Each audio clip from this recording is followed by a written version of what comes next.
आसामचं काझीरंगा जंगल जगभरात प्रसिद्ध. इथल्या गवताळ जंगलांमध्ये जीवनाचं वैविध्य.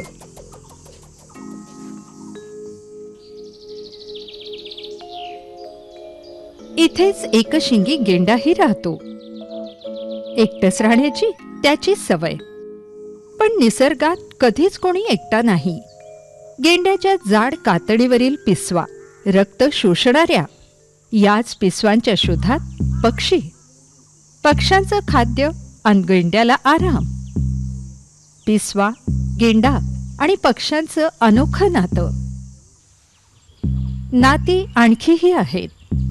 महाकाय गेंडा चालतो तेव्हा गवतात लपलेले किडे इकडे तिकडे उडतात. अनेकांसाठी भोजन.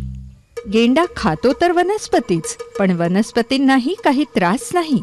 गेंड्याच्या पोटात पोचलेल्या बिया पचत नाहीत, नरम पडतात.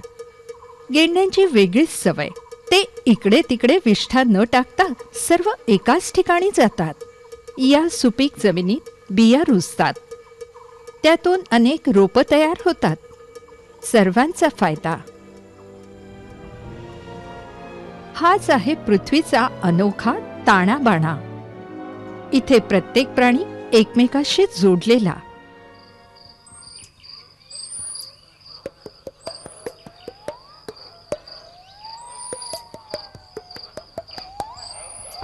सूर्यनारायणाच्या उन्हानं जागं होत आहे जंगल. जागी होत आहेत झाडं झुडपंही.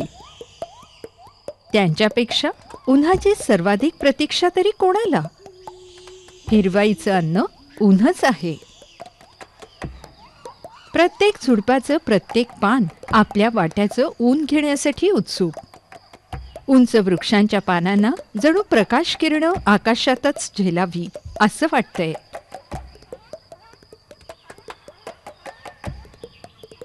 काही नाजूक आहेत, पण बुंध्यांचा सहारा घेत वर निघाले आहेत. गरज तीच उन्हाची. जमिनीवर कमी प्रकाश पोचतो. खालची छोटी रोपं त्यानंच आपलं काम भागवत आहेत.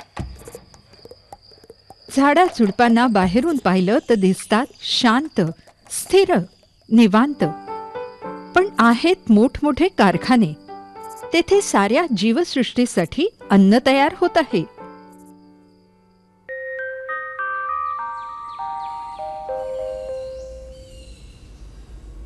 सूर्य पृथ्वीपासून कोट्यावधी किलोमीटर दूर. इतका दूर की त्याचा प्रकाश आपल्यापर्यंत पोचण्यासाठी तब्बल 8 मिनिटं लागतात. एवढ्या अंतरावरून सूर्य पृथ्वीला नियंत्रित करतो. पृथ्वीच्या सर्व ऊर्जेचा स्रोत आहे फक्त सूर्य. सूर्याची किरणं पानांवर पडताच झाडांची चूल पेटते. पानांमध्ये असंख्य हरितकण.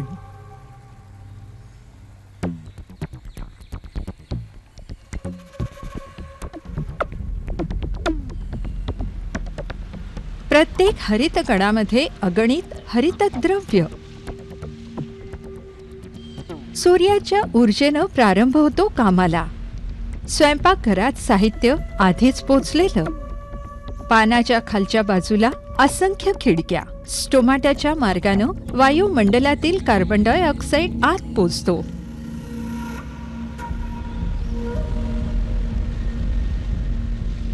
जमिनीच्या आतलं पाणी वर येतं.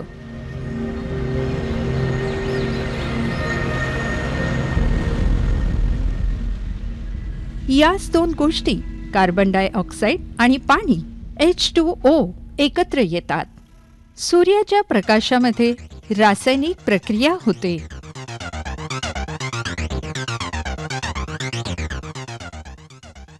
तयार होतात कर्बोदकं. बाहेर पडतो ऑक्सिजन. कर्बोदकं कार्बन, ऑक्सिजन आणि हायड्रोजनच्या अणूंनी बनते शर्करा, अन्न. हिरव्या रोपांना म्हटलं जातं ऑटोट्रॉप्स. आपलं अन्न स्वतः तयार करणारे निर्माता, प्राथमिक निर्माते. ते तयार करतात गरजेपेक्षा जरा जास्तच, आणि हेच अन्न जमा होतं रोपांच्या वेगवेगळ्या भागांमध्ये. अशा प्रकारे सूर्याची ऊर्जा पोचते झाडांमध्ये आणि त्यातून अशी ऊर्जा बनते जी धरतीवरील सर्व जीवांना उपयुक्त ठरते.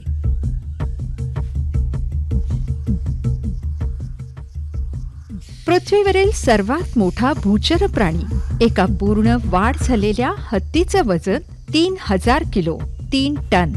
भरपूर अन्न ही त्याची गरज.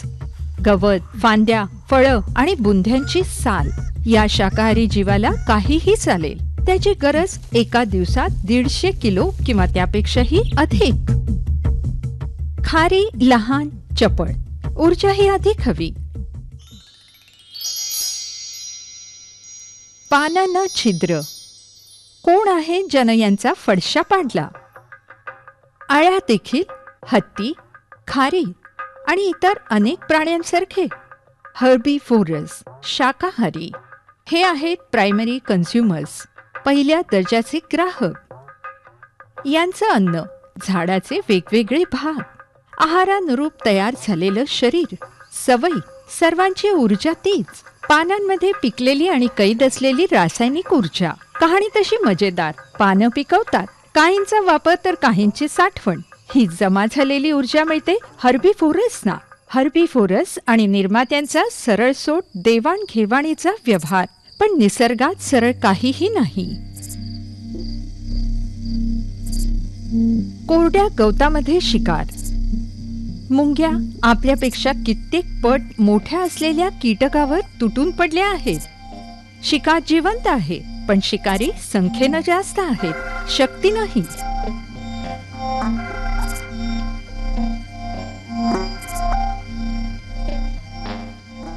नदीमध्ये आहे आणखी एक मांसाहारी, सुसर. पाण्यात मासळी पकडते.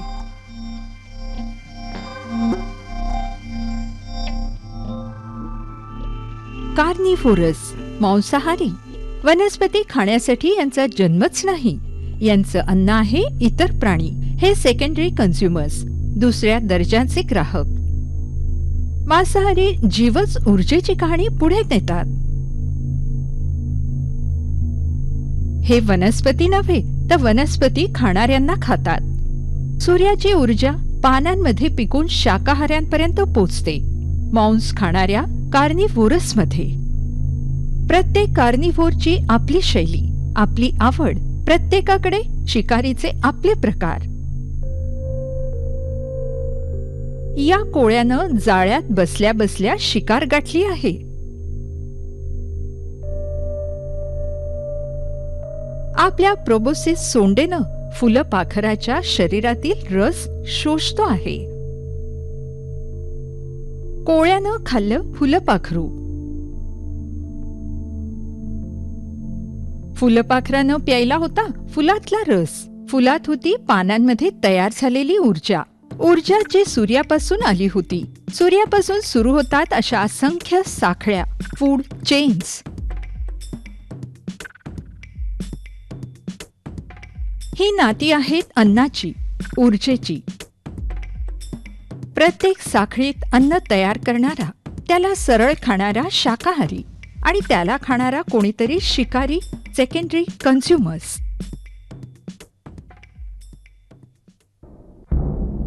साप, उत्कृष्ट शिकारी.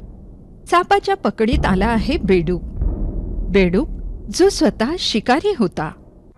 साप आणि बेडकाचं नातं सांगतं की पृथ्वीवरील जीवनाचा ताणाबाणा साध्या सरळ साखळीतील नात्यांसारखा नाही. इथं एकालाच खाणारे आहेत अनेक. कारण जगण्याच्या रचनेतील सर्व साखळ्या जोडलेल्या आहेत एकमेकांशी.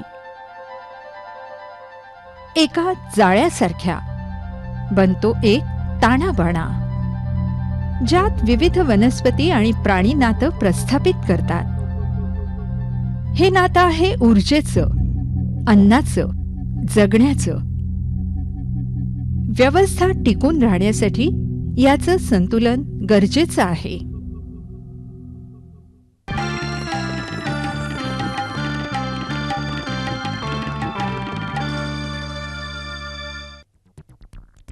जीवनानं ओतप्रोत जगण्याचा आधार माती, आणि मातीमध्ये आपल्या चिमुकल्यांसाठी अन्न जमा करतात शेणकिडे.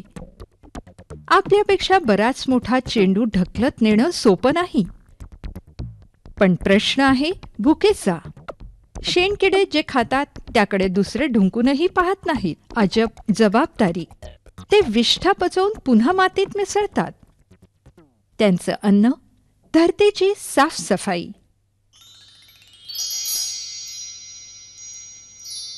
झाडांची वाळकी पानं पडतात. फांद्या, फळं, फुलंही झडतात.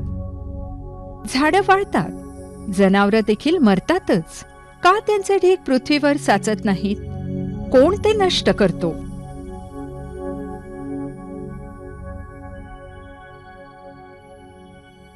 ही मजूर वाळवी आंधळी आहे. आपल्या मजबूत जबड्यांनी फस्त करताहेत लाकूड.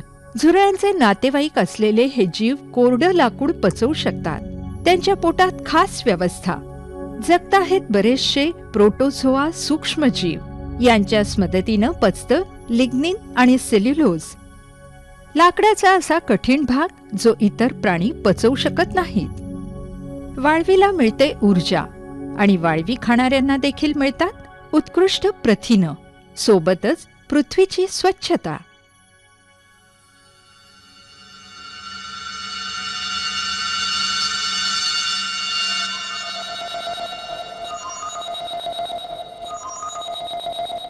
गिधाडाची नजर प्रसिद्ध. आकाशाच्या उंचीवरून शोधून काढतात प्रेत. मेलेली जनावरं त्यांचं अन्न. लांबुळकी आणि पिसे नसलेली मान.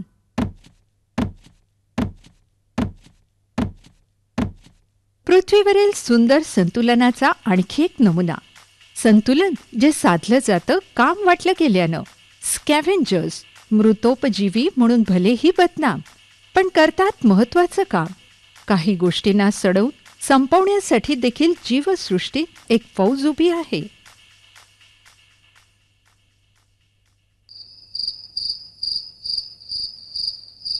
रात किड्यांच्या किर्र किर्र आवाजानं भारलेलं जंगल. शुष्क जंगल, सारं स्थिर, थांबलेलं. झाडं सुट्टीवर गेलेली. पांढुरक्या पानांनी झाकली गेलेली आहे जंगलाची जमीन. पानं ज्यांनी सोबत नेला आहे मोठ्या प्रमाणात कार्बन.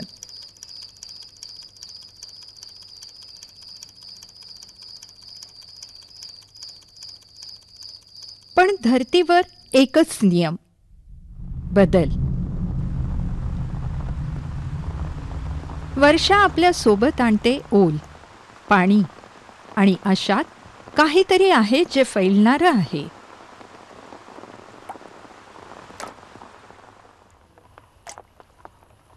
जमिनीच्या खाली वाढतं आहे. बुरशीचे बारीक तंतूसारखे मायसेलियम जमिनीखाली आपला हक्क बजावत आहेत. आणि नंतर काही दिवसातच वर येते बुरशी. मायसेलियम बुरशीचं मुख्य शरीर. जमिनीच्या वर दिसतात तिची फळं. हजारो जातीची बुरशी, जशी अळंबी, कावळ्याच्या छत्र्या. आपले अन्न स्वतः नाही बनवू शकत, पण तेही काही कमी नाहीत. निसर्गाची व्यवस्था. बुरशी वाढते वाळकी, सडकी पानं आणि फांद्यांवर, झाडांच्या सालींवर, मेलेल्या जनावरांवर देखील. स्वतः वाढतात त्यांना मातीत मिसळून. माती असंख्य प्राण्यांचं घर, अगणित जाती. माती खोदून सैल करणारे गांडूळ म्हणजे अजब कारभार. माती यांच्या शरीरातून गेल्यानंतर बनतं खत. हे सारं पोषण पोहोचतं ह्युमसमध्ये, ज्याद्वारे सारं जीवन चालतं. ही सेना पूर्णत्वास नेते विघटन करणाऱ्यांनी आरंभलेलं काम. माती बनते पोषक. पुन्हा एकदा सृष्टीचक्रात भाग घेण्यासाठी. या सेनेत कोट्यवधी सूक्ष्मजीवी, जीवाणू, सातत्यानं जैव घटकांना सडवून वितळवून मातीत मिसळणारे जीवाणू. हे नसतील तर विस्कटेल साऱ्या जगण्याचा ताणाबाणा.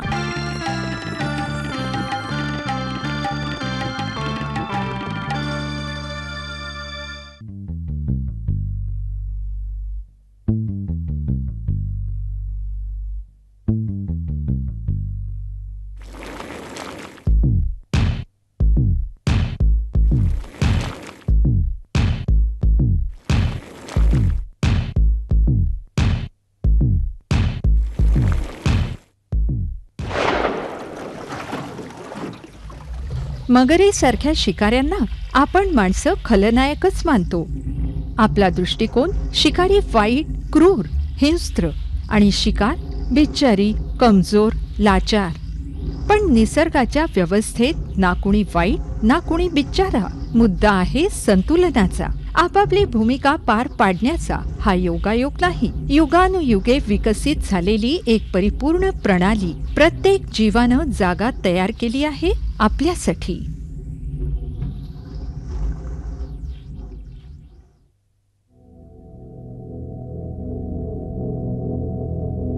इलाखा बिबट्याचा,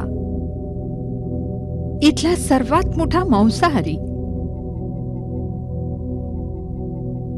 भुकेला आहे, नजर शिकारीवर. वाट बघतोय संधीची. खाली शाकाहारी झुडपांपासून स्वतःसाठी ऊर्जा ओरबाडतायत अन अप्रत्यक्षपणे बिबट्यासाठी देखील.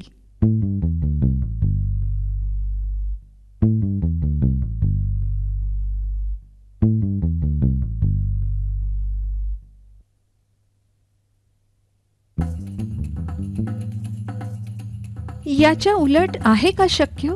बिबटे अनेक, शिकार एखाद दुसरी. निसर्गात अन्न तयार करणारे, ते खाणारे आणि शिकाऱ्यांचे नाते गणतीचे. हेच नातं आहे फूड पिरामिड.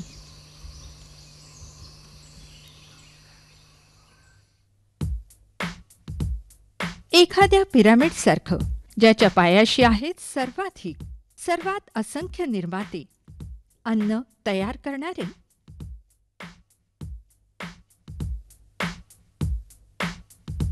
निर्मात्यांपेक्षा कमी संख्येनं प्रायमरी कन्झ्युमर्स, शाकाहाऱ्यांचे आणि शाकाहाऱ्यांपेक्षाही कमी सेकंडरी कन्झ्युमर्स, मांसाहारी, शिकारी. या पिरामिडचा सरळ संबंध आहाराशी, शरीराच्या आकाराशी, ऊर्जा आणि संतुलनाशी. सूर्याची ऊर्जा वनस्पतींच्या माध्यमातून सारं जीवनचक्र चालवते. ऊर्जा एका साखळीतून दुसऱ्या आणि तिसऱ्यापर्यंत पोहोचते आणि या प्रवासात प्रत्येक पावलावर पूर्वीपेक्षा कमी होत जाते. फूड पिरामिडमध्ये आवश्यक आणखी एक गोष्ट, आकार. जेवढा मोठा जीव तेवढी अधिक अन्नाची गरज, तेवढीच कमी संख्या. लहान जीव जसे कीटक असंख्य, त्यांची मोजदाद प्रचंड.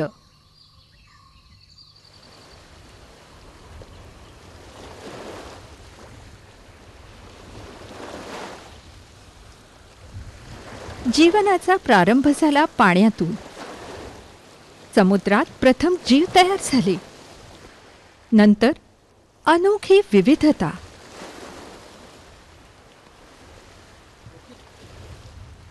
वर्षानुवर्ष तयार झालेल्या जीवनात बनली वेगळीच नाती. सर्वात आधी आले निर्माते, ऑटोट्रॉप्स. तेच येऊ शकत होते कारण तेव्हा स्वतःच अन्न तयार करण्याची मूळ गरज होती. वनस्पतींच्या कोट्यवधी वर्षानंतरच पहिला प्राणी तयार झाला आणि नंतर जिथे जिथे वनस्पती गेल्या तिथे तिथे प्राण्यांना बस्तान बसवण्याची संधी मिळाली. नेहमी वनस्पती आधी, त्यानंतरच प्राणी. वनस्पती अन्न तयार करतात, वातावरणात प्राणवायू सोडतात, ऊर्जा आणि श्वास दोन्हींची व्यवस्था करतात वनस्पती. पण याचा अर्थ असा नाही की वनस्पती आणि प्राण्यांचं नातं एकतर्फी आहे. वनस्पती केवळ देतच नाहीत तर घेतातही. ही झुडपं राखणदारी करवून घेणारी, हिंसक मुंगळे जोरदार चावा घेतात. असंख्य मुंगळ्यांनी भरलेली झुडपं असतील तर त्यांना खाण्याची कोण हिंमत करेल?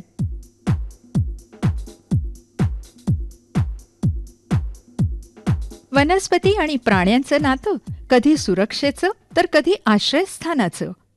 आणि तसं हे नातं सरळ सरळ आपला वंश पुढे नेण्याचं.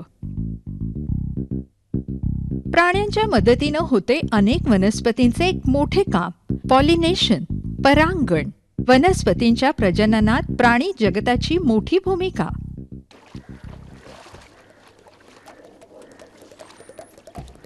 वर्षानुवर्ष जुन्या या ताण्या बाण्यात निर्जीव आणि सजीव दोघंही महत्वाचे. हे एक चक्र आहे जे सूर्याच्या ऊर्जेच्या मदतीनं सातत्यानं सुरूच आहे. इथेही ऊर्जेचा तोच नियम, ऊर्जा अक्षय्यतेचा. ऊर्जा ना तयार होते ना नष्ट होते, ती तर केवळ रूप बदलते. पृथ्वीवरील असंख्य वनस्पती सूर्याच्या ठेक्यावर सतत कार्बन डायऑक्साईडचा ऑक्सिजन बनवतात. दरवर्षी तयार करतात सुमारे 200 अब्ज टन अन्न. हीच ऊर्जा एका जीवापासून दुसऱ्या आणि तिसऱ्या जीवापर्यंत पोहोचते, चालवते संपूर्ण व्यवस्था, साधलं जातं संतुलन, सुरू राहतं सृष्टीचक्र. चक्र ज्याचे भाग आपण सारे, प्रत्येकाचं आपलं महत्त्व, आपली भूमिका. या ताण्याबाण्याची प्रत्येक साखळी गरजेची संतुलनासाठी, जीवनासाठी, एका जिवंत ग्रहासाठी.